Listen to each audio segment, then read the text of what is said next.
అందరికీ నమస్తే. నా పేరు సౌదత్ బోడపట్టి, జనసేన పార్టీ రాష్ట్ర కార్యదర్శి మరియు రాష్ట్ర సివిల్ సప్లై కార్పొరేషన్ డైరెక్టర్.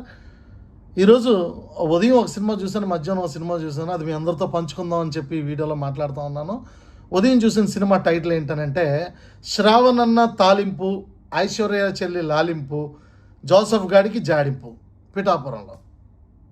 అన్నా నిజంగా శ్రావణన్న, మీరు బేసిక్గా ఎంత నీచంగా మాట్లాడాలి అనే ట్రైనింగ్ నీ వెనకాల ఉన్న వాళ్ళకి నువ్వు ఇస్తున్నావా, లేకపోతే అలా ఉన్న వాళ్ళనే నీ టీంలో పెట్టుకుంటున్నావో నాకు తెలియట్లేదు. కానీ అన్న, ఎవరైనా చెల్లి నిజంగా చూస్తుంటే చాలా సంతోషంగా ఉందన్న. ఆ పిఠాపురం స్టేషన్ దగ్గర మీడియా ముందు మాట్లాడుతున్న మాటలు విన్నానన్నా. గతంలో ఆవిడ మాట్లాడిన మాటలు కూడా విన్నాను. అసలు నిజంగా ఎంత కారిపోతుందంటే నాకు చెప్పలేలే అన్న. ఎందుకన్నా ఈ మోసాలన్నీ దేనికి? ఎందుకు జనాలు వాడుకుంటున్నావు శ్రావణన్న? నువ్వు డిప్యూటీ సీఎం అవుతావు అని చెప్పి నీకు మాట ఇచ్చాడా ఏంటి జగన్మోహన్ రెడ్డి గారు? అంటే అతను సీఎం అవుతాడు, నువ్వు డిప్యూటీ సీఎం అయిపోతావు.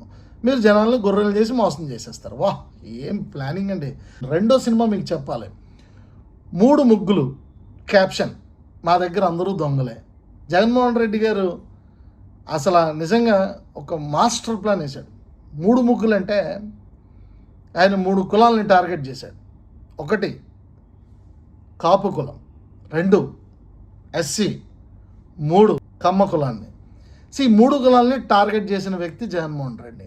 పవన్ కళ్యాణ్ గారికి వీళ్ళందరినీ కూడా దూరం చేయాలి, అప్పుడే నేను రాజ్యాధికారం నాకు వస్తుంది అని చెప్పి కుట్రపూర్తి రాజకీయంలో భాగంగా ఓ పక్క కాపులందరినీ కూడా ఒకంత రెచ్చగొట్టి పవన్ కళ్యాణ్ గారి మీద వదలడం, ఓ పక్క ఎస్సీలందరినీ కూడా తప్పుదోవ పట్టించే విధంగా ఒకంత రెచ్చగొట్టి వాళ్ళకు కూడా బూటక మాటలు చెప్పి వాళ్ళని మోసం చేసే ప్రక్రియ మొదలుపెట్టేయడం.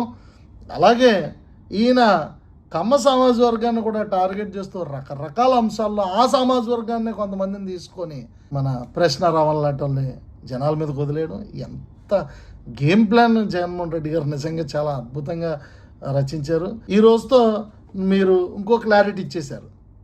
అసలు ఆంధ్రప్రదేశ్ రాష్ట్రాన్ని సంఖ్యనాకించడానికి శంఖారావం పూరించారు. రాజధాని అనేది ఉండదన్నావు, లేకుండా చేసేస్తున్నావు. 3 రాజధానుల పేరు చెప్పు గతంలో, అది కూడా ఎన్నికలు అయిపోయిన తర్వాత మొదలెట్టావు. అయిపోయింది, జనాలు నమ్మలేదు, ఓడిపోయారు. ఇప్పుడు మావిగన్ అని చెప్పి ఇక మచిలీపట్నం, గుంటూరు, విజయవాడని కలిపేసి నువ్వు రాజధాని చేసేస్తాను, అయితే మాకు ఓటేస్తారు లేకపోతే వాళ్ళకేస్తారు. ఇంత డిసైడ్ అయిపోయావు, నువ్వు ఓడిపోవడానికి రెడీ అయిపోయినప్పుడు ఇంక ఎందుకండి జనాలు మోసం చేయడం? జగన్మోహన్ రెడ్డి గారు చూడండి ఎంత ప్రశాంతంగా కూర్చున్నాడో. ఇలా 3 కులాలని రెచ్చగొట్టి రోడ్డు మీద వదిలేసి ఈయన మాత్రం ప్రశాంతంగా ఏమీ తెలియనట్టు ఏదో ప్రవచనాలు చెప్పడానికే మీడియా ముందుకు వచ్చినట్టు అంత వినయంగా మాట్లాడుతూ ఉన్నాడు. ఎంత క్రూరమైన వ్యక్తిత్వం అండి జగన్మోహన్ రెడ్డి గారు. మతాల్లో చిచ్చు, బాబా ఎంత దారుణమైన కుట్రండి. కులాల్లో చిచ్చు ఎంత దారుణమైన కుట్రండి. మానుకోండి సార్, జనాలు తెలిసిపోద్ది. ఎందుకంటే పవన్ కళ్యాణ్ గారు నిజంగా చాలా గొప్ప వ్యక్తి. మమ్మల్ని అందరినీ కూడా ముందే ఎడ్యుకేట్ చేశాడు. మాకు నేర్పారు ఆయన ఎలా ఉండాలి, అసలు రాజకీయం అంటే ఏంటి, మనం ఏ విధంగా ఎదుర్కోవాలి మీలాంటి వాళ్ళని, ఇవన్నీ కూడా మాకు నేర్పించారు. పవన్ కళ్యాణ్ గారు నిజంగా ఒక కారణ జన్ముడని చెప్పాలి. వాస్తవానికి ఆయన స్వార్థం లేని మనిషి. పవన్ కళ్యాణ్ గారు ఈరోజు అందరినీ కూడా ఎడ్యుకేట్ చేశారు. అదే అంబేద్కర్ గారి యొక్క భావాజాలని నిజంగా ఆయన మొన్న మాటల్లో చెప్పినప్పుడు నేను చాలా సంతోషించాను. ఎస్సీ కులంలో పిల్లలకు ఒక కాస్ట్లు, బీసీ కులంలో పిల్లలకు ఒక కాస్ట్లు, ఇంకా వేరే కులాల్లో ఉన్న పిల్లలకు ఒక కాస్ట్లు, ఇవన్నీ ఎందుకండి? పిల్లలు అనేవాళ్ళు అందరూ ఒక దగ్గర ఉండాలి కదా అన్న మాట ఒక గొప్ప వ్యక్తిత్వం కలిగిన మనస్తత్వం ఉంటేనే వస్తుందండి.